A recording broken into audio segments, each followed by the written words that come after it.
펜타곤이 12조 원을 들고 한국을 찾아왔습니다. 백악관이 발칵 뒤집혔습니다. 한국 없이는 미군이 6개월을 못 버틴다. 대통령 직속 보좌관이 48시간 동안 한국 방산 현장을 돌고 내린 결론이었습니다. 한국을 하청업체 취급하던 상관은 그 보고서 앞에서 입을 다물 수밖에 없었습니다. 핵무기 하나 없이 세계 군사력 5위, 자주포 세계 절반을 만드는 나라, 쓰레기에서 금을 캐내는 나라, 그리고 밝혀진 충격적인 사실. 미국이 한국을 지켜주는 게 아니라 한국이 미국을 지키고 있었습니다. 그 소름 돋는 48시간의 전말을 지금 공개합니다. 시작하기 전 구독과 좋아요, 그리고 대한민국 화이팅 댓글로 한국을 응원해주세요. 백악관 지하 상황실이 발칵 뒤집혔습니다. 화면 12개가 동시에 붉은색으로 깜빡이고 있었어요. 중동 전선 실시간 영상, 탄약 재고 그래프, 미사일 잔여량 수치, 전부 빨간색이었습니다. 국방장관이 테이블을 내리쳤어요. 둔탁한 소리가 상황실 전체를 울렸습니다. 탄약 비축량이 석 달치밖에 안 남았다고? 세계 최강이라는 미군이 석 달 뒤면 맨손으로 싸워야 한다는 소리야? 아무도 대답하지 못했습니다. 저도 입을 다물고 있었어요. 저는 제임스 콜린스, 백악관 국가안보회의, 그러니까 NSC 동아시아 담당 선임보좌관입니다. 올해로 이 일을 시작한 지 27년째예요. 웨스트포인트를 졸업하고 육군 정보장교로 10년, CIA 동아시아 데스크에서 8년, 그리고 NSC에 들어온 지 9년이 됐죠. 이라크에서 총알이 빗발치는 전장도 겪어봤고, 아프간에서 급조 폭발물에 장갑차가 뒤집히는 현장도 버텨냈습니다. 하지만 이날 상황실에서 느낀 공포는 전장과는 차원이 달랐어요. 등골이 서늘해지는 종류의 두려움이었습니다. 미군이 싸울 총알이 바닥나고 있다는 거니까요. 그때 제 상관인 더글러스 웨인 부보좌관이 자리에서 일어섰습니다. 나이 61에 백발이 단정하게 빗어 넘겨져 있었고 양복 깃에는 성조기 배지가 박혀 있었어요.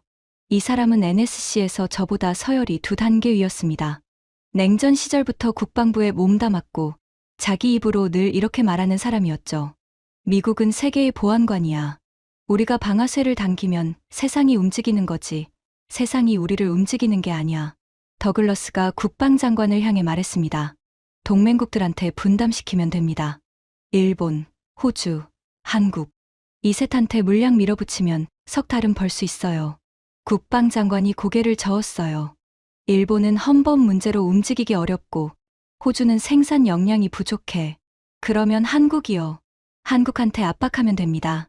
방위비 협상 카드 꺼내면 알아서 기어요. 저는 그 말을 듣고 속으로 한숨을 쉬었습니다. 더글러스는 한국을 항상 이런 식으로 봤거든요.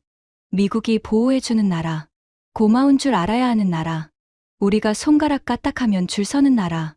솔직히 말하면 저도 크게 다르지 않았어요. 아버지한테 들은 이야기가 머릿속에 깊이 박혀 있었으니까요. 제 아버지 로버트 콜린스는 주한미군 보병하사관 출신이었습니다. 지금으로부터 50년도 더 전에 의정부에서 복무했어요. 아버지는 돌아가시기 전까지 그때 이야기를 자주 하셨죠. 제임스, 그때 한국에는 포장도로도 없었어. 비가 오면 진흙탕이 됐고 겨울에는 보일러도 없어서 연탄을 떼야 했지. 군인들이 쓰는 총도 전부 우리가 쓰다 버린 거였어. 우리가 아니었으면 그 나라는 하루도 못 버텼을 거야. 그 기억이 저를 지배하고 있었습니다. 한국이라는 나라는 미국의 보호 아래서 겨우 숨 쉬는 작은 동맹국. 그게 제 머릿속에 있는 한국의 전부였어요. 국방장관이 테이블 위 서류를 넘기더니 저를 똑바로 쳐다봤습니다. 콜린스, 자네가 직접 가. 심장이 한 박자 멈췄어요. 한국 방산 역량을 현장에서 평가해와. 우리한테 당장 필요한 건 탄약, 미사일, 장갑차, 그리고 핵심 광물이야. 한국이 이 네 가지를 감당할 수 있는지 48시간 안에 보고서를 올려. 48시간. 이틀이었습니다. 저는 자리에서 일어나 경례를 했어요. 알겠습니다. 회의가 끝나고 복도로 나왔을 때 더글러스가 제 어깨를 잡았습니다. 형광등 아래에서 그 사람의 얼굴이 유난히 창백해 보였어요. 제임스, 가서 볼 것도 없을 거야. 한국 방산이 뭐가 있겠어. 자주포 몇 대 만들어서 파는 수준이지. 어차피 핵심 부품은 전부 우리 거거든. 적당히 보고 와. 중요한 건 방위비 협상 카드를 만들어 오는 거야. 한국이 얼마나 우리한테 빚지고 있는지 수치로 정리해. 저는 고개를 끄덕였습니다. 하지만 여러분, 진짜 이야기는 그 다음부터 시작됐어요. 제가 한국 땅을 밟은 순간부터 제 안에 있던 모든 상식이 산산조각 나기 시작했거든요. 그 소름 돋는 48시간을 지금부터 말씀드리겠습니다.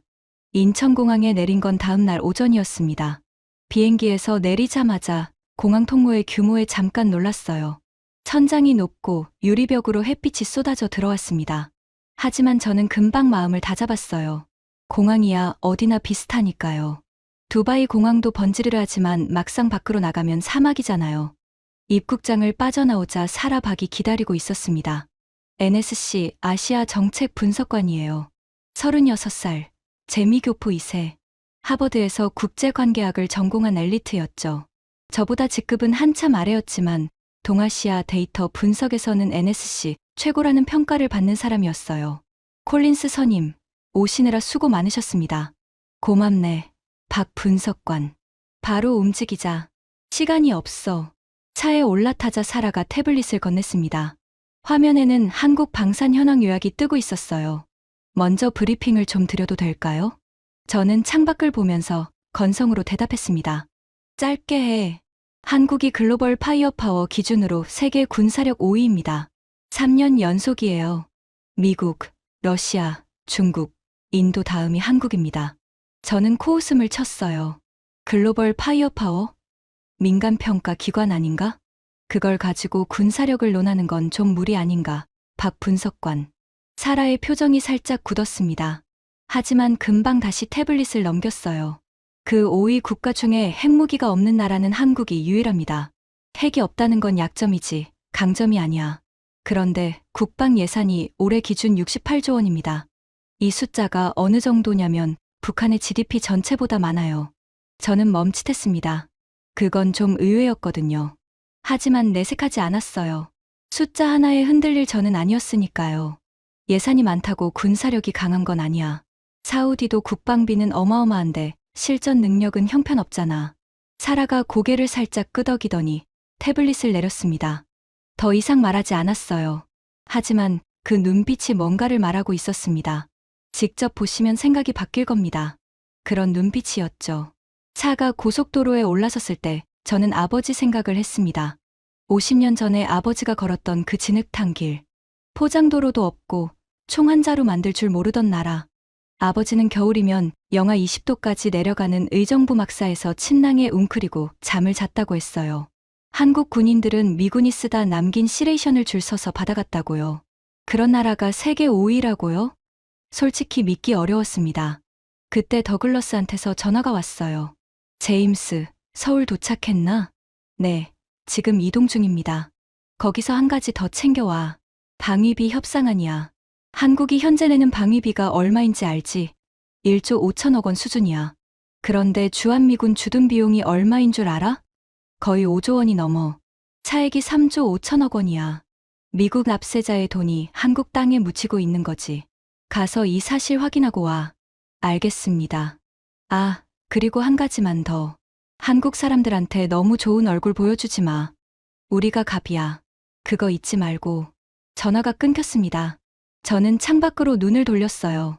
고속도로 양쪽으로 아파트 단지가 끝없이 이어지고 있었습니다.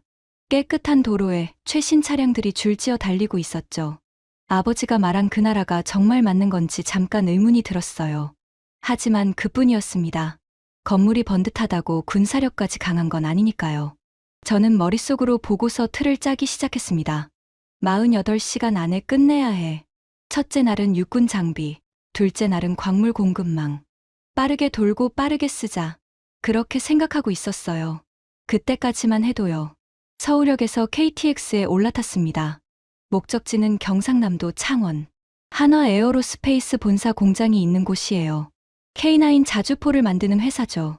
자주포가 뭐냐면 스스로 달리면서 포탄을 쏘는 대포예요. 트럭이 끌어야 하는 일반 대포와 달리 자기가 직접 이동하면서 쏘고 도망칠 수 있는 무기입니다. 열차가 출발하자마자 시속 300km까지 올라갔어요. 창밖 풍경이 빠르게 흘러갔습니다. 산, 들판, 터널, 다시 도시. 목적지까지 2시간 반이 채 안 걸린다고 했어요. 저는 사라가 건넨 서류 더미를 펼쳤습니다. 한국 방산 수출 현황이었어요. 한 페이지 넘기고 또 넘기고. 숫자를 보는데 자꾸 눈이 갔습니다. 방산 4대 기업 수주 잔고가 115조 원. 올해 방산 수출 목표가 230억 달러. 자주포 세계 시장 점유율 54%. 아무리 민간 데이터라고 해도 이 숫자들이 사실이면 보통 규모가 아니었어요. 하지만 저는 숫자보다 현장을 믿는 사람이었습니다. 이라크에서 배운 게 하나 있었거든요. 보고서에 적힌 숫자와 전장에서 마주하는 현실은 완전히 다르다는 것. 보고서에는 이라크군 장비가 40만 대라고 적혀 있었지만 막상 현장에 가보면 절반은 녹이 슬어서 움직이지도 못하는 고철 덩어리였어요. 한국도 마찬가지일 거라고 생각했습니다. 숫자는 부풀려져 있을 거고 공장에 가보면 겉만 번지르르한 조립 라인이 돌아가고 있겠지. 핵심 부품은 어차피 미국제일 거고 기술력은 독일이나 프랑스의 절반쯤 되겠지. 콜린스 선임. 사라가 조심스럽게 말을 꺼냈어요. 한 가지 말씀드려도 될까요? 말해봐. 창원 공장에 도착하시면 아마 예상과 다른 장면을 보실 수도 있습니다. 저는 서류에서 눈을 떼지 않고 대답했어요. 박 분석관, 나는 27년 동안 전 세계 군수 시설을 돌아다녔어. 이라크 무기 창고부터 독일 라인메탈 공장까지 안 가본 데가 없지. 놀라려면 상당한 수준이어야 할 거야. 사라가 입을 다물었습니다. 하지만 창밖을 바라보는 그 얼굴에 미세한 미소가 스쳤어요. 저는 그걸 눈치채지 못했습니다. 아니, 눈치채고도 신경 쓰지 않았다는 게 정확하겠죠. 창원역에 내리자 검은 승합차가 대기하고 있었습니다. 한화 에어로스페이스에서 보낸 차량이었어요. 20분쯤 달리자 공장 정문이 보이기 시작했습니다. 첫인상은 나쁘지 않았어요. 정문 게이트가 깔끔했고 도로가 잘 정돈돼 있었습니다. 하지만 그건 어디까지나 첫인상이었죠. 겉모습이 좋다고 속까지 좋은 건 아니니까요. 차에서 내리자 김대호라는 사람이 다가왔습니다. 한화 에어로스페이스 생산관리 차장이라고 자기소개를 했어요. 40 중반쯤 되어 보이는 사람이었는데 말이 적고 표정이 담담했습니다. 먼 길 오셨습니다. 설명보다는 직접 보시는 게 나을 것 같습니다. 그 한마디가 전부였어요. 보통 이런 방문이면 환영 인사에 PPT 브리핑에 기념품까지 나오는 게 정상인데 이 사람은 그런 거 일절 없이 곧장 공장 안으로 걸어 들어갔습니다. 보안 게이트를 통과할 때 방문자 명부에 눈이 갔어요. 이름들을 훑어보는데 심장이 살짝 뛰었습니다. 미 육군 준장, 폴란드 국방부 차관, 노르웨이 방위사업청장, 호주 국방획득부 차관보. 전부 최근 석 달 안에 이 공장을 다녀간 사람들이었어요. 이건 좀 이상했습니다. 미군 장성급이 한국 방산 공장을 방문하는 건 프로토콜상 흔한 일이 아니거든요. 그것도 석 달 안에 이렇게 많이? 뭔가가 있다는 뜻이었어요. 하지만 저는 표정을 바꾸지 않았습니다. 프로답게. 감정을 내비치면 지는 거니까요. 김대호 차장이 앞서 걸었고 저와 사라가 뒤를 따랐습니다. 무거운 철문이 열리면서 공장 내부의 열기와 금속 냄새가 한꺼번에 밀려왔어요. 유압유 냄새, 뜨거운 철 냄새, 용접 불꽃의 매캐한 냄새가 섞여 있었습니다. 그리고 그 철문 너머에서 저는 제 인생을 바꾼 장면을 마주하게 됩니다. 하지만 그 이야기는 잠시 후에 말씀드리겠습니다. 그 전에 여러분 한 가지만 먼저 말씀드릴게요. 지금부터 제가 들려드리는 이야기는 제 모든 상식을 부순 48시간의 기록입니다. 27년간 미국이 세계 최강이라고 믿어온 사람이 한국이라는 나라 앞에서 무릎이 꺾인 이야기예요. 철문이 열린 순간 저는 걸음을 멈췄습니다. 눈앞에 펼쳐진 광경을 이해하는데 3초가 걸렸어요. 거대한 공장 내부가 끝이 안 보였습니다. 천장 높이가 아파트 5층은 되어 보였고 형광등 수백 개가 일렬로 박혀 있었어요. 그 불빛 아래로 K9 자주포가 줄줄이 서 있었습니다. 하나, 둘, 셋. 세다가 포기했어요. 완성 단계에 있는 것만 수십 대였습니다. 이 공장 면적이 얼마나 됩니까? 제가 물었어요. 김대호 차장이 걸음을 멈추지 않고 대답했습니다. 축구장 25개 정도 됩니다. 축구장 25개.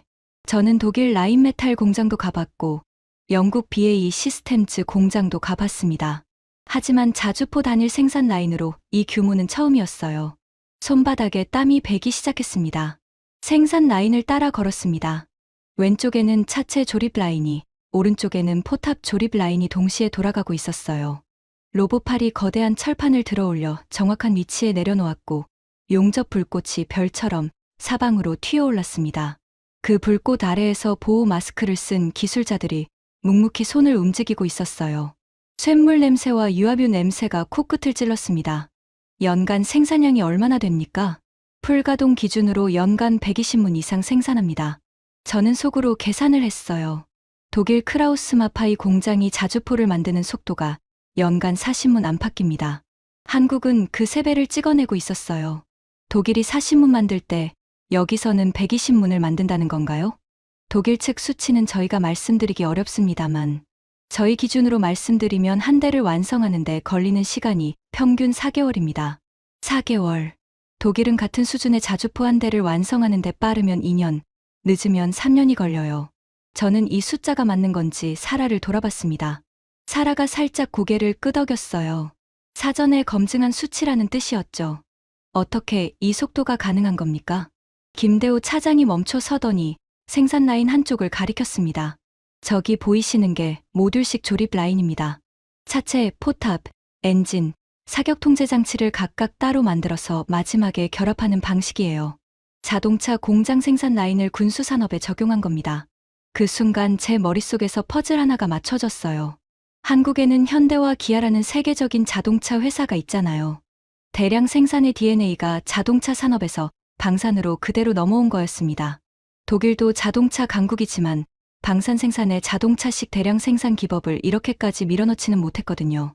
생산 라인 끝에 도착하니 완성된 K9이 나토 규격 녹색으로 도색돼서 대기하고 있었습니다. 폴란드 국기 마크가 붙어 있는 것도 있었고 노르웨이 깃발이 새겨진 것도 있었어요. 이것들은 전부 수출용입니까? 네. 지금 보시는 것들은 폴란드와 에스토니아 납품분입니다. 폴란드 계약분만 해도 22조 원이 넘습니다. 22조 원. 제가 잘못 들은 줄 알았어요. 22조 원이라고요? 한 나라한테요? 전차, 자주포, 다연장 로켓까지 포함한 금액입니다. 계약 체결 후 첫 납품분 50대를 4개월 만에 보냈습니다. 4개월 만에 50대. 독일이 폴란드에 같은 숫자를 납품하려면 최소 2년에서 3년은 잡아야 합니다. 실제로 폴란드가 독일한테 먼저 요청했는데 독일 측 대답이 5년 기다리라는 거였어요. 그래서 한국으로 돌아선 겁니다. 독일이 5년이라고 했을 때 한국은 4개월이었다는 겁니까? 김대호 차장이 처음으로 미세하게 입꼬리를 올렸습니다. 약속한 날짜에 물건을 넣는 건 저희한테는 기본입니다. 못 넣으면 저희가 잠을 못 자는 거지 고객이 기다리는 게 아닙니다. 저는 메모장을 꺼냈습니다. 이라크 전장에서도 CIA 분석실에서도 NSC 회의에서도 저는 항상 메모를 합니다. 하지만 이날은 손이 떨려서 글씨가 삐뚤어졌어요. 처음 있는 일이었습니다. 공장을 나오면서 사라가 조용히 말했어요. 참고로 K9 자주포가 전 세계에서 팔린 수량이 현재까지 1800문이 넘습니다. 세계 자주포 시장의 54%가 한국산이에요. 지구에서 팔리는 자주포 2대 중 1대가 저 공장에서 나간 겁니다. 저는 아무 말도 하지 못했습니다. 머릿속에서 더글러스의 목소리가 울렸어요. 한국 방산이 뭐가 있겠어. 자주포 몇 대 만들어서 파는 수준이지.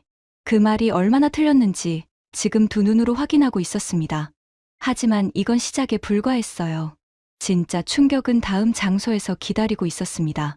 창원에서 차로 30분쯤 떨어진 시험장으로 이동했습니다. 현대로템이 운영하는 전차 시험 주행장이었어요. 도착하니 널찍한 시험장 한쪽에 50톤짜리 강철 덩어리가 서 있었습니다. K2 흑표 전차였어요. 검은 빛이 도는 짙은 녹색 도장에 포탑이 낮고 넓었습니다. 미국의 에이브럼스 전차와 비교하면 몸집은 비슷한데 어딘가 더 날렵한 인상이었어요. 현대로템 관계자가 시연 일정을 설명했습니다. 기동 시험, 등판 시험, 사격 시험 순서였어요. 기동 시험 시작하겠습니다. 엔진이 걸렸어요. 1500마력 디젤 엔진이 땅을 울렸습니다. 가슴팍까지 진동이 전해졌어요. 그리고 K2가 달리기 시작했습니다. 시속 40, 50, 60점, 50톤짜리 전차가 점점 빨라졌어요. 시속 70km를 찍었습니다. 제 옆에 서 있던 사라가 숨을 삼켰어요. 저도 입이 벌어졌습니다. 50톤짜리 전차가 승용차처럼 달리고 있었어요. 흙먼지가 하늘로 치솟았고 궤도가 땅을 파헤치는 소리가 천둥 같았습니다. 미국 에이브럼스의 최고 속도가 시속 얼마인지 아시죠? 사라가 물었어요. 시속 67km. K2가 방금 시속 70을 넘겼습니다. 에이브럼스보다 빨랐어요. 미국이 자랑하는 세계 최강 전차보다 빠른 전차가 지금 눈앞에서 달리고 있었습니다. 제가 알려드리지 못한 에피소드가 하나 있어요. 이 K2가 노르웨이에서 혹한기 테스트를 받은 적이 있었습니다. 영하 30도가 넘는 설원이었어요. 눈이 허리까지 쌓여 있고 칼바람이 얼굴을 때리는 그런 환경이었죠. 유럽 전차들은 이런 극한 조건에서 엔진이 말을 안 듣고 궤도가 눈에 빠져요. K2는 달랐습니다. 설원 위에서 시속 65km로 질주했어요. 그런데 문제가 하나 생겼습니다. 노르웨이 군 관계자가 뭐라고 했는지 아세요? 전차 속도를 좀 줄여달라. 전차가 너무 빨라서 노르웨이 도로 속도 제한을 넘긴 겁니다. 전차한테 과속 딱지를 떼달라고 한 거나 마찬가지였어요. 사격 시험이 시작됐습니다. 2km 떨어진 표적에 주포를 발사했어요. 포탄이 나가는 순간 충격파가 가슴을 때렸습니다.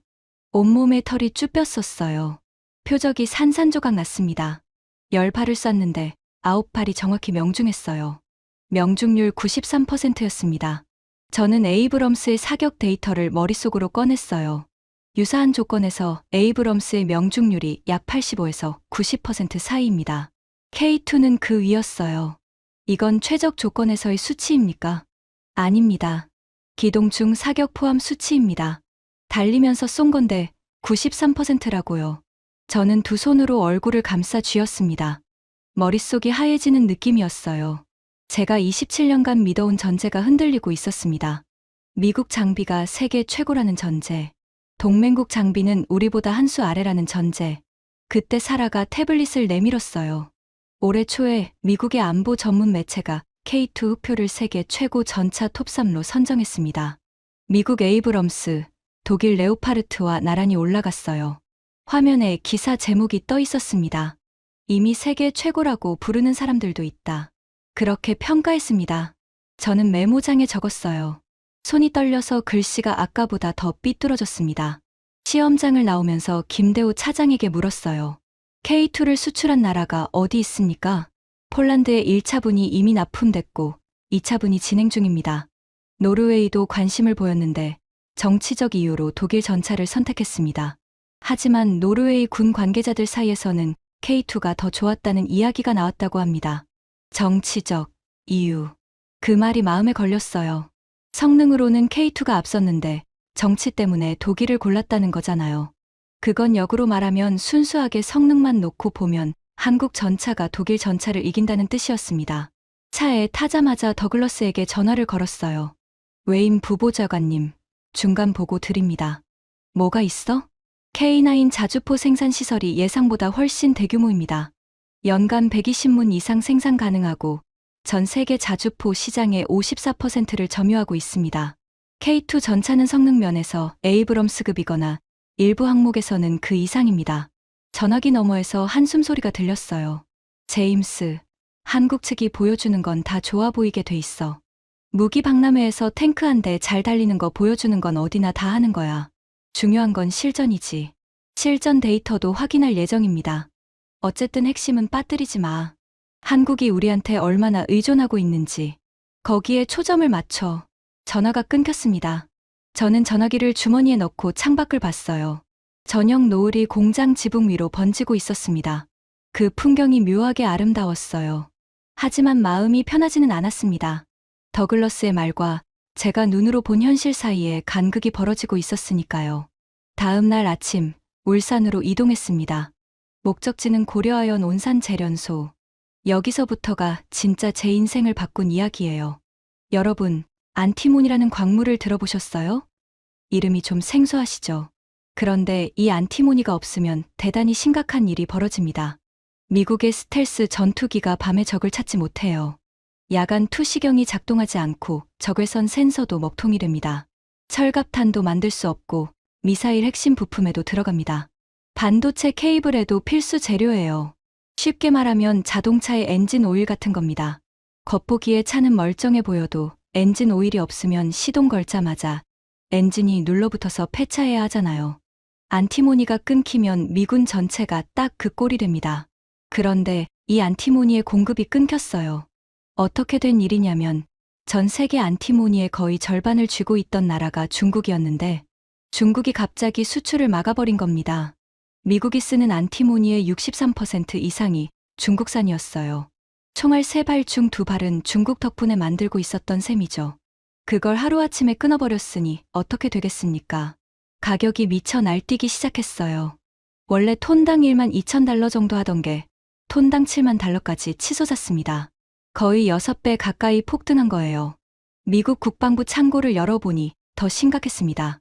남아있는 안티모니 비축량이 연간 사용량의 5%도 안 됐어요. 자동차 연료 경고등이 깜빡이는데 주유소가 전부 문을 닫은 상황이었습니다. 미국의 마지막 안티모니 광산이 문을 닫은 게 25년 전이에요. 지금 부랴부랴 광산을 다시 열겠다고 삽을 떴는데 빨라야 3년에서 4년 뒤에나 생산이 가능합니다. 저는 이 사안을 출발 전에 브리핑 받았기 때문에 알고 있었어요. 하지만 솔직히 한국이 여기서 답이 될 거라고는 전혀 생각하지 못했습니다. 한국도 안티모니 원료는 수입하는 나라니까요. 고려아연 온산제련소 정문에 도착했을 때 첫인상은 소박했어요. 화려한 건물이 아니라 거대한 굴뚝과 배관이 복잡하게 얽힌 산업시설이었습니다. 금속 냄새가 바닷바람에 실려왔어요. 울산 앞바다의 짭짤한 공기와 섞인 그 냄새가 코끝을 짓눌렀습니다. 안내를 맡은 기술이사가 설명을 시작했어요. 이 제련소는 50년 전에 세워졌습니다. 처음에는 연간 5만 톤짜리 작은 아연 제련소였어요. 지금은 연간 100만 톤을 넘기는 세계 최대 아연 제련 시설입니다. 50년 만에 20배가 된 거죠. 아연 제련소가 안티모니와 무슨 관계가 있습니까? 그게 핵심입니다. 따라오시죠. 공장 내부로 들어갔습니다. 거대한 용광로에서 열기가 뿜어져 나왔어요. 얼굴이 화끈거렸습니다. 기술이사가 바닥에 쌓인 시커먼 덩어리를 가리켰어요. 이게 아연을 뽑고 남은 찌꺼기입니다. 다른 나라에서는 이걸 산업 폐기물로 분류해서 매립하거나 버립니다. 쓰레기라는 거군요. 남들 눈에는 그렇죠. 하지만 저희 눈에는 다르게 보였습니다. 기술이사의 목소리가 달라졌어요. 자부심이 묻어나는 톤이었습니다. 이 찌꺼기에서 먼저 납을 뽑아냅니다. 납찌꺼기에서 구리를 뽑고요. 거기서 또 금과 은을 찾아냅니다. 그리고 그 부산물을 한 번 더 정제해서 안티모니 같은 희소금속까지 추출합니다. 쓰레기에서 납을 뽑고, 납찌꺼기에서 구리를 뽑고, 구리찌꺼기에서 금과 은을 뽑고, 그 찌꺼기에서 또 안티모니를 뽑는다. 저는 귀를 의심했어요. 그게 가능한 겁니까? 찌꺼기에서 뭔가를 뽑아낸다고요? 기술이사가 유리진열장 앞으로 저를 데려갔습니다. 거기에 은빛으로 빛나는 금속 덩어리가 놓여 있었어요. 5kg짜리 안티모니 잉고트였습니다. 순도 99.999%입니다. 한 덩어리에 약 550만 원이에요. 저는 손을 뻗어서 만져봤어요. 차갑고 묵직했습니다. 표면이 거울처럼 매끈했어요. 이게 쓰레기에서 나왔다는 사실이 믿기지 않았습니다. 이 기술이 세계에서 유일합니다. 기술이사의 그 한마디에 머리가 하얘졌어요. 유일하다고요? 미국에도, 유럽에도, 일본에도 이 기술이 없다는 겁니까? 정확합니다. 저희가 개발한 제련 방식은 일반 공장들이 고온고압으로 금속을 녹이는 것과 다릅니다. 저온저압에서 전기화학적으로 분리하는 기술인데 에너지 소비가 적고 환경 오염이 적으면서 회수율이 거의 100%에 가깝습니다. 정부가 이 기술을 국가 핵심 기술로 지정해서 해외 유출을 법으로 막아놨어요. 저는 한 발자국 뒤로 물러섰습니다. 다리에 힘이 빠지는 것 같았어요. 27년 동안 미국이 세계 최고의 기술력을 가지고 있다고 믿어왔는데 이 분야에서는 한국이 유일무이한 기술을 보유하고 있었습니다. 미국에는 이 기술이 없어요. 50년 전에 제련소를 다 닫아버렸으니까요. 환경 오염이니까 안 된다며 공장 문을 닫는 동안 한국은 50년간 찌꺼기를 들여다보며 기술을 쌓고 있었던 겁니다. 기술이사가 한쪽 벽에 걸린 흑백 사진을 가리켰어요. 이건 50년 전 이 제련소가 처음 가동됐을 때 사진입니다. 사진 속에는 젊은 기술자 대여섯 명이 작업복을 입고 서 있었어요. 얼굴에 검은 분진이 묻어 있었고 손은 금속 가루로 색감했습니다. 이분들이 매일 밤 아연 찌꺼기를 현미경 아래 놓고 성분을 분석했어요. 남들이 이건 쓰레기니까 치우라고 할 때 이분 여기에 뭔가가 숨어 있다고 믿었습니다. 형광등 아래에서 돋보기를 들고 성분표를 채워 넣었던 손이에요. 그 손에는 늘 쇳가루가 끼어 있었고 매캐한 금속 냄새가 작업복에 배어 있었을 겁니다. 저는 사진을 오래 그 사람들의 이름은 아무도 몰라요. 뉴스에 나온 적도 없고 상을 받은 적도 없을 겁니다. 하지만 그 사람들의 50년 집념이 지금 미국 국방부를 이 자리로 끌어온 거였어요. 올해 저희가 한국 기업 최초로 미국의 안티모니를 수출했습니다. 그리고 미국 국방부와 합작법인을 설립해서 미국 테네시주의 재련소를 짓기로 했어요. 미 국방부 투자금이 약 12조 원입니다. 12조 원. 미국 정부가 외국 기업하고 합작법인을 만들면서 이 정도 규모의 돈을 투입한 적은 역사상 없었어요. 미국 상무장관이 이 딜을 두고 미국의 거대한 승리라고 외쳤다고 합니다. 장관이 그렇게까지 흥분할 정도면 이건 단순한 투자가 아니라 나라의 생존이 걸린 거래였다는 뜻이에요. 재련소를 나왔을 때 바닷바람이 얼굴을 때렸습니다. 짭짤한 공기가 폐 깊숙이 들어왔어요. 하늘이 붉게 물들고 있었습니다. 저는 주차장 한쪽에 서서 한참 동안 하늘만 바라봤어요. 사라가 조심스럽게 다가왔습니다. 콜린스 선임, 괜찮으세요? 저는 대답하지 못했어요. 괜찮지 않았으니까요. 제가 27년간 쌓아온 세계관이 흔들리고 있었습니다.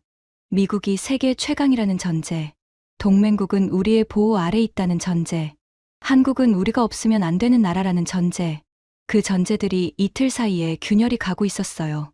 진짜 무서운 건 이거였습니다. 한국이 미국 없이 못 사는 게 아니라 미국이 한국 없이 못 사는 상황이 벌어지고 있었다는 거예요. 울산에서 서울로 돌아오는 KTX 안에서 사라가 태블릿을 꺼냈습니다. 콜린스 선임, 추가 자료를 정리해왔습니다. 보시겠습니까? 저는 고개를 끄덕였어요. 이제 더 이상 건성으로 듣지 않았습니다. 먼저 폴란드 이야기를 좀 더 드리겠습니다. 사라가 화면을 넘겼어요.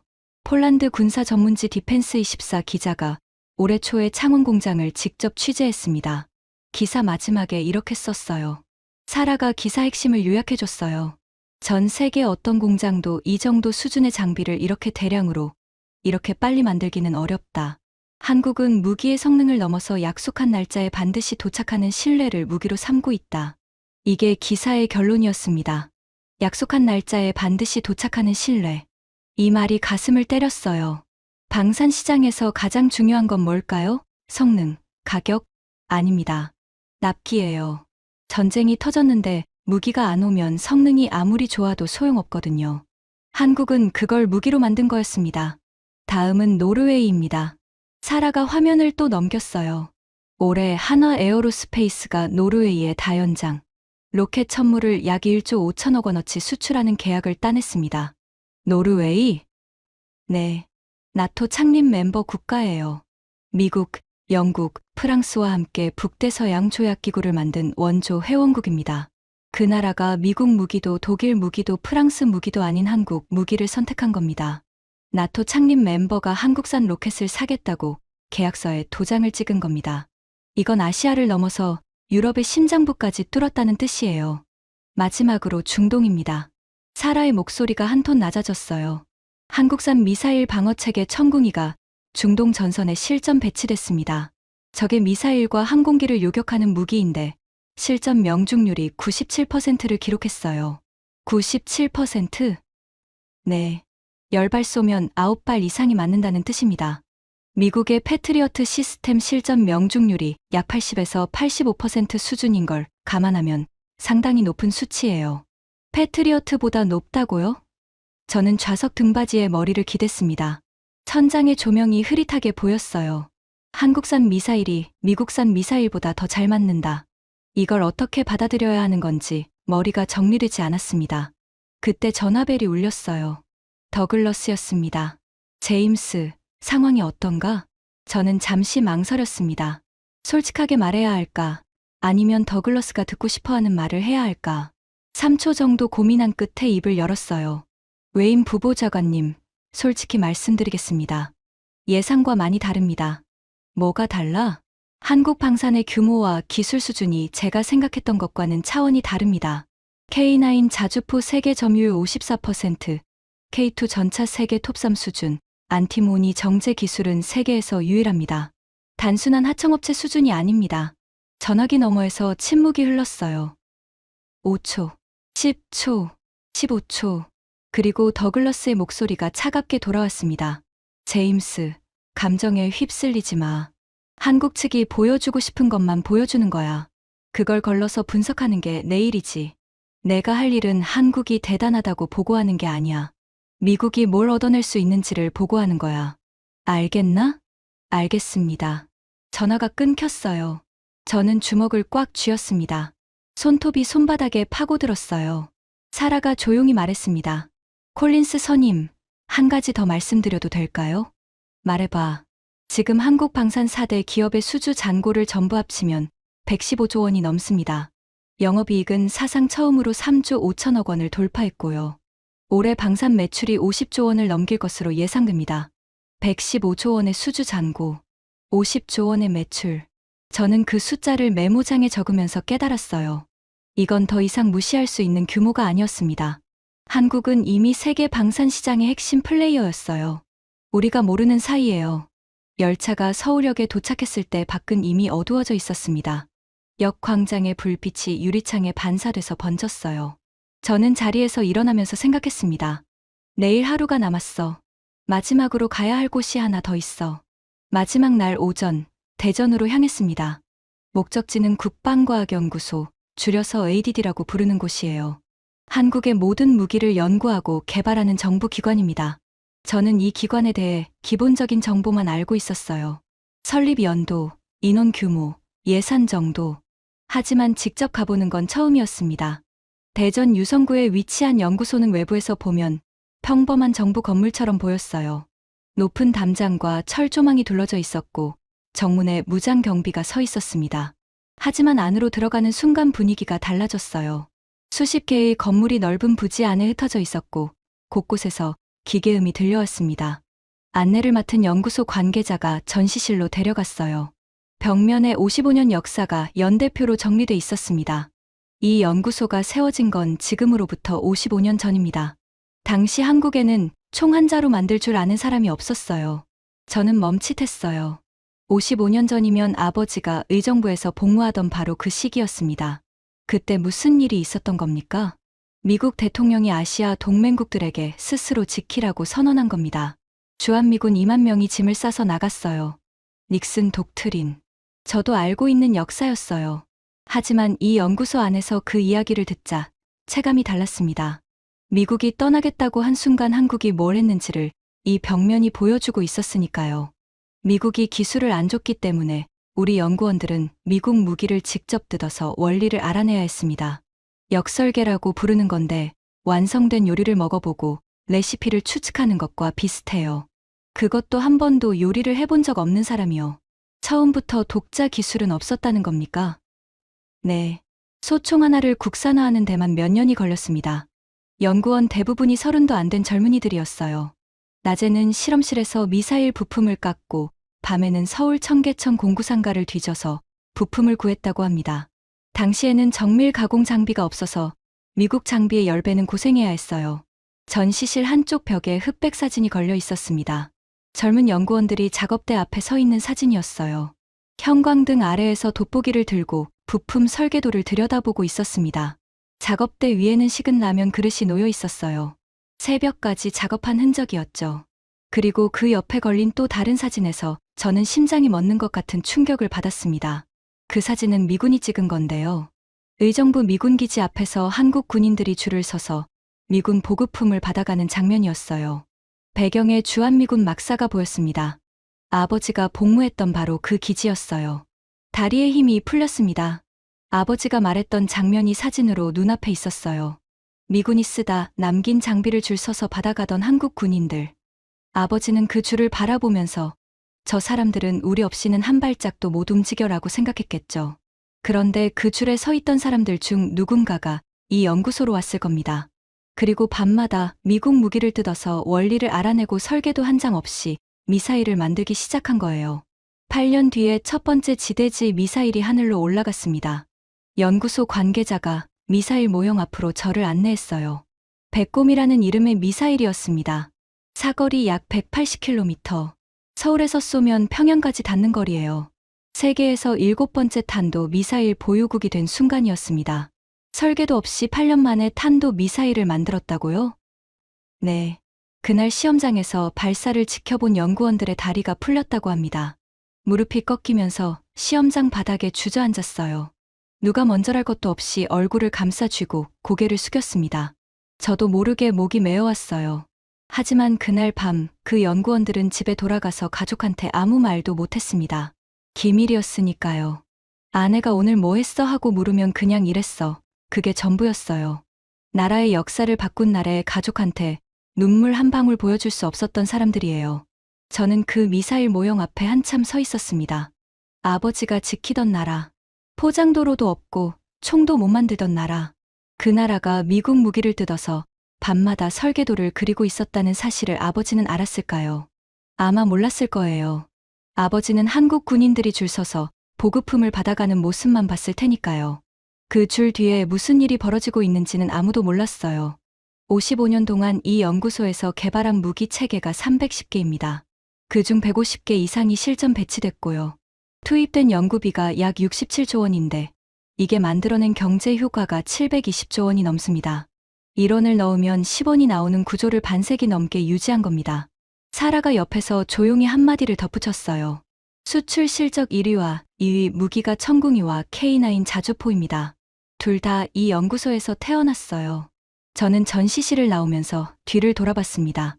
벽면의 흑백 사진 속 젊은 연구원들이 저를 바라보고 있는 것 같았어요. 그때 사라가 전시실 출구 앞에서 발걸음을 멈추더니 저를 바라봤습니다. 눈이 붉어져 있었어요. 콜린스 선임, 한 가지만 개인적으로 말씀드려도 될까요? 말해봐. 저희 외할아버지가 한국전 때 부산에서 구두 닦기를 했어요. 미군 부대 앞에서 미군 군화를 닦았습니다. 하루 벌어 하루 먹고 사는 형편이었죠.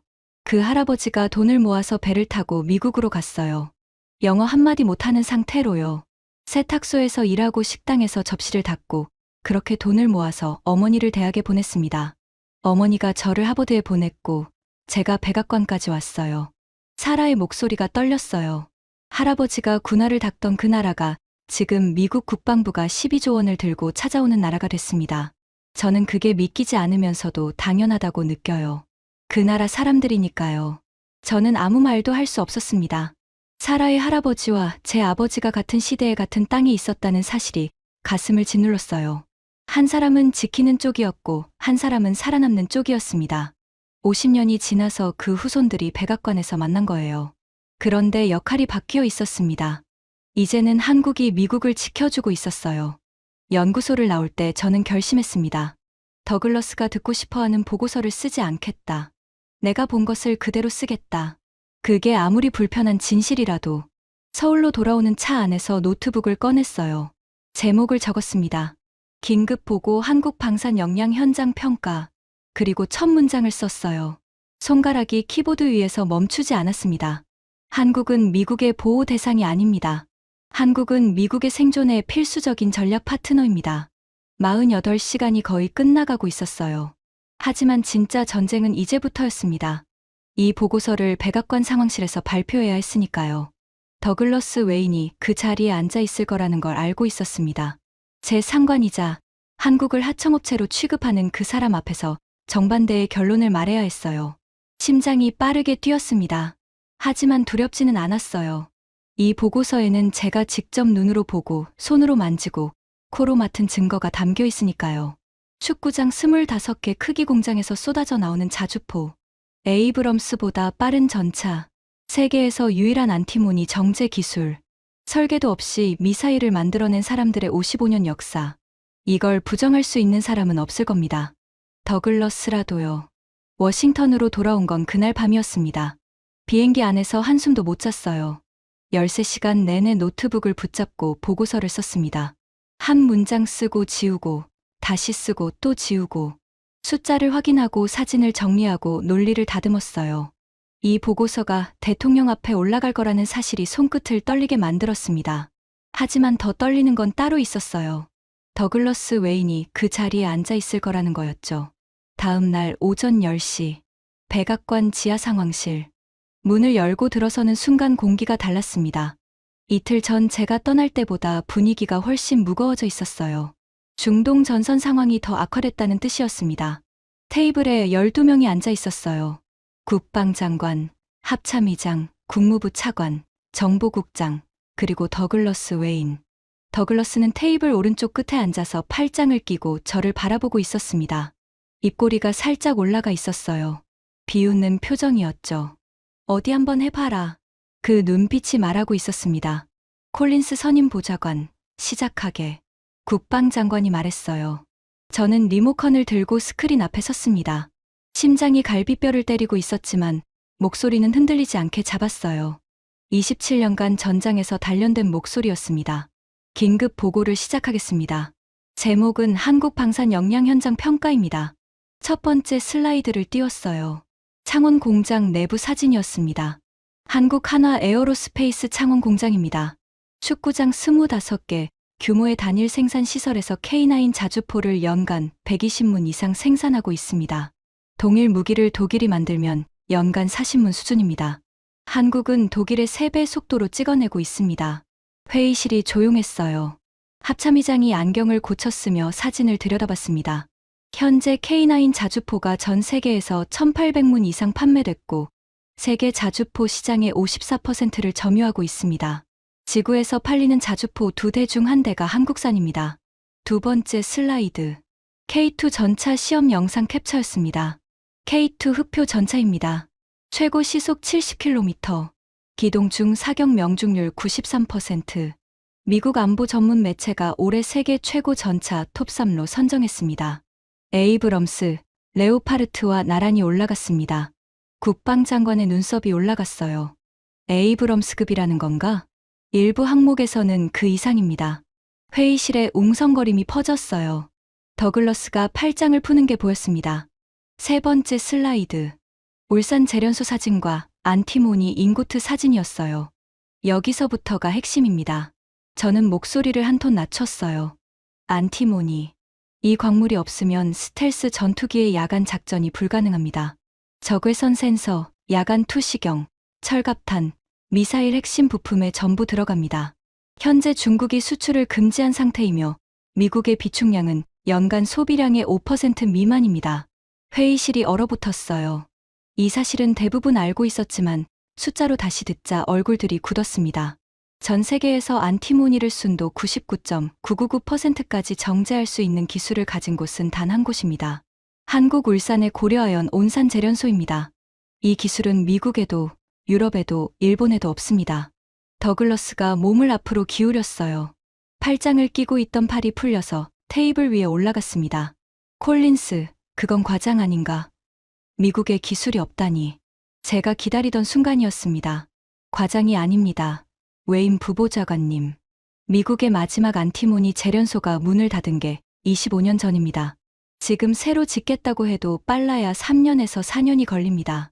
그 사이에 미군 탄약 생산, 미사일 생산, 전투기 정비 전부 차질이 생깁니다. 한국은 이미 올해 미국에 안티모니를 수출했고 미 국방부가 12조 원을 투자해서 합작 재련소를 짓기로 했습니다. 미국 정부가 외국 기업과 이 규모의 합작법인을 만든 건 역사상 처음입니다. 더글러스의 얼굴에서 비웃음이 사라졌어요. 처음 보는 표정이었습니다. 당혹. 그게 맞을 거예요. 마지막입니다. 저는 네 번째 슬라이드를 띄웠어요. 한국 방산 종합 데이터였습니다. 한국 방산 4대 기업의 수주 잔고가 115조 원을 넘었습니다. 올해 방산 매출이 50조 원을 돌파할 전망이고 영업이익은 사상 처음으로 3조 5천억 원을 찍었습니다. 폴란드 22조 원 계약, 노르웨이 나토 본진 뚫은 천무 수출 1조 5천억 원, 천궁이 미사일 중동 실전 명중률 97%, 이 나라의 국방 예산 68조 원은 북한의 GDP 전체보다 많습니다. 핵무기 하나 없이 세계 군사력 5위를 유지하는 유일한 나라입니다. 저는 리모컨을 내려놓았어요. 결론을 말씀드리겠습니다. 회의실의 12쌍의 눈이 저를 바라보고 있었습니다. 한국 방산 공급이 끊기면 미군은 6개월 안에 작전 능력이 최소 30% 하락합니다. 탄약 생산 차질, 핵심 광물 공급 중단, 장갑차 및 자주포 대체 불가. 이건 최악의 시나리오가 아니라 현실적 추산입니다. 숨을 한번 크게 들이켰어요. 한국은 우리의 보호 대상이 아닙니다. 한국은 미국의 생존에 필수적인 전략 파트너입니다. 이 나라를 하청업체 취급하는 순간 우리는 스스로 방패를 벌이는 겁니다. 회의실이 조용했어요. 아무도 입을 열지 않았습니다. 벽식의 초침 소리만 똑딱거렸어요. 10초. 20초, 30초. 더글러스가 입을 열었습니다. 제임스. 저는 그 사람을 똑바로 봤어요. 27년 동안 상관의 눈치를 봐왔지만 이 순간만큼은 시선을 피하지 않았습니다. 더글러스의 입술이 달싹거렸어요. 뭔가를 삼키는 것 같았습니다. 자존심. 그 사람의 자존심이 목에 걸려 있는 게 보였어요. 하지만 데이터는 거짓말을 하지 않습니다. 더글러스도 그걸 알고 있었어요. 27년간 정보 분석을 해온 사람이니까요. 감정으로는 인정하기 싫어도 숫자가 말하고 있었습니다. 더글러스가 고개를 살짝 숙였어요. 거의 알아차리기 어려울 만큼 작은 움직임이었습니다. 하지만 저는 봤어요. 그 사람이 고개를 숙이는 걸 27년 동안 단 한 번도 본 적이 없었거든요. 내가 맞았어. 3마디. 그게 전부였어요. 하지만 그 3마디가 회의실 공기를 완전히 바꿔놓았습니다. 국방장관이 테이블을 한번 두드렸어요. 콜린스, 이 보고서를 대통령에게 올리겠네. 한국 방산협력 확대안을 72시간 안에 추가로 작성해 줄 수 있겠나? 알겠습니다. 회의가 끝나고 사람들이 하나둘 나갔어요. 저는 자리에 앉아서 움직이지 못했습니다. 다리에 힘이 없었어요. 등에 식은땀이 흥건했습니다. 더글러스가 문 앞에서 멈춰 섰어요.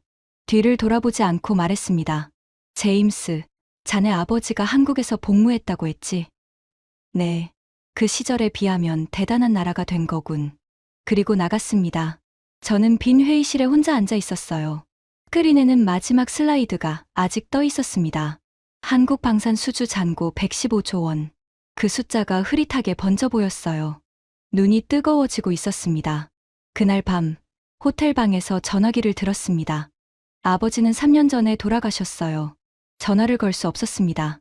대신 아버지의 번호가 아직 저장돼 있는 전화기를 꺼내서 오래 들여다봤어요. 로버트 콜린스. 아버지 이름 석 자가 화면에 떠 있었습니다. 아버지, 저 한국 다녀왔어요. 아버지가 포장도로도 없다고 하셨던 그 나라요. 겨울에 연탄을 떼고 미군 보급품을 줄 서서 받아가던 그 나라요. 총 한 자루 만들 줄 모르던 그 나라요. 아버지, 그 나라가 지금 미국이 12조 원을 들고 찾아가는 나라가 됐어요. 자주포를 세계에서 가장 많이 만드는 나라가 됐고, 전차가 미국 전차보다 빠른 나라가 됐어요. 미국에 없는 기술을 가진 나라가 됐어요. 아버지가 지켜주신 그 나라가 이제 우리를 지키고 있어요. 눈물이 흘렀습니다. 참으려 했는데 참을 수가 없었어요. 54년 인생에서 이렇게 운 적이 거의 없었습니다. 이라크 전장에서도 안 울었고 아버지 장례식에서도 겨우 참았어요. 그런데 이날 밤은 주체가 안 됐습니다. 아버지가 진흙탕 길을 걸으며 지키던 나라. 미군이 떠나겠다고 선언하자 밤마다 미국 무기를 뜯어서 설계도를 그리던 사람들의 나라. 쓰레기에서 금을 캐내겠다고 50년을 버틴 기술자들의 나라. 약속한 날짜에 반드시 물건을 넣는 나라. 그 나라 사람들의 이름은 저도 몰라요. 여러분도 모르실 거예요. 뉴스에 나온 적도 없고 상을 받은 적도 없을 겁니다. 새벽 4시에 형광등 아래서 부품을 깎던 연구원. 매일 밤 찌꺼기 성분표를 채워 넣던 재련소 기술자. 용접 불꽃이 별처럼 튀어오르는 작업대 앞에서 전차 표면을 손바닥으로 쓸어보던 노동자. 이 사람들이 만든 겁니다. 핵무기 없이 세계 5위. 미국이 돈을 들고 찾아오는 나라. 나토가 줄 서서 사가는 무기. 전부 이름 없는 사람들이 만들었어요. 그리고 지금 이 순간에도 만들고 있습니다. 여러분, 저는 이번 출장에서 한 가지를 확실히 배웠습니다. 미국이 세계 최강인 건 맞아요. 하지만 혼자서 최강인 건 아닙니다. 한국이라는 나라가 없으면 미국의 방패에 구멍이 뚫려요. 그 구멍을 메워주는 유일한 대장장이가 한반도 남쪽에 있습니다. 제 아버지는 한국을 우리가 지켜줘야 하는 나라라고 생각하셨어요. 50년 전에는 맞는 말이었을 겁니다. 하지만 지금은 다릅니다. 한국은 우리와 함께 세계를 지키는 나라예요. 어쩌면 어떤 부분에서는 우리보다 더 잘 지키고 있는지도 모릅니다. 총 한 자루 못 만들던 나라가 세계 5위 군사력이 됐습니다. 미군 보급품을 줄 서서 받던 나라가 이제 세계가 줄 서서 무기를 사가는 나라가 됐어요.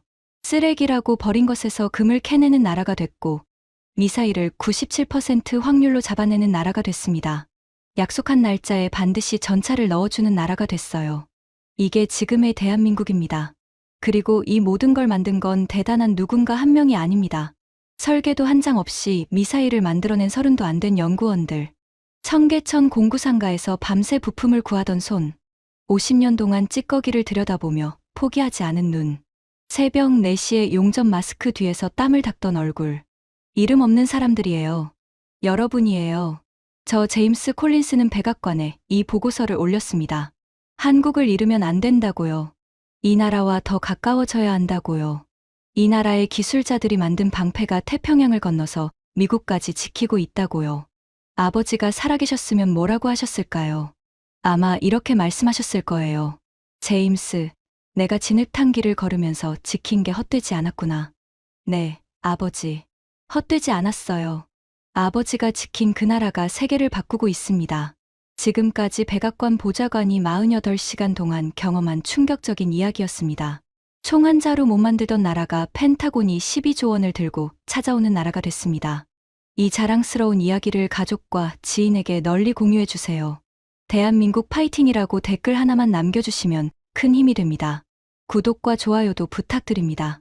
지금까지 터칭 스토리였습니다. 감사합니다.